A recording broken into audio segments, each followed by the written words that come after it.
శ్రీకాకుళం జిల్లాలో కేంద్ర మంత్రి రామ్మోహన్ నాయుడు పర్యటించారు. 7 రోడ్ల జంక్షన్ వద్ద ఏర్పాటు చేసిన కార్యక్రమంలో పాల్గొన్న ఆయన మట్టి గణపతి విగ్రహాలను పంపిణీ చేశారు. ప్రకృతి కన్నెర చేస్తే ఎలా ఉంటుందో వర్షాలు విపత్తుల రూపంలో ప్రపంచం నలుమూలలా చూస్తున్నామన్నారు. అలాంటి పరిస్థితుల్లో ప్రకృతిని పరిరక్షించాల్సిన బాధ్యత మనపై ఉందన్నారు. మట్టి విగ్రహాలను పూజించడం ద్వారా ఆధ్యాత్మికతతో పాటు ప్రకృతిని సంరక్షించాలని ఆయన కోరారు.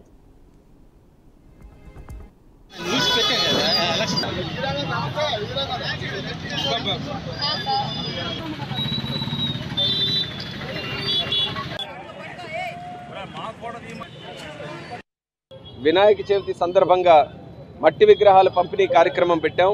ఈ యొక్క కార్యక్రమంలో జిల్లా కలెక్టర్ వర్యులు, అలాగే స్థానిక శాసనసభ్యులు గొండి శంకర్ గారు, తెలుగుదేశం పార్టీ కార్యకర్తలు, ఆర్ట్ ఆఫ్ లివింగ్ వారు, అలాగే మున్సిపాలిటీ కార్పొరేషన్ నుంచి అధికారులు అందరూ కూడా ఇందులో పార్టిసిపేట్ చేయడం జరుగుతుంది.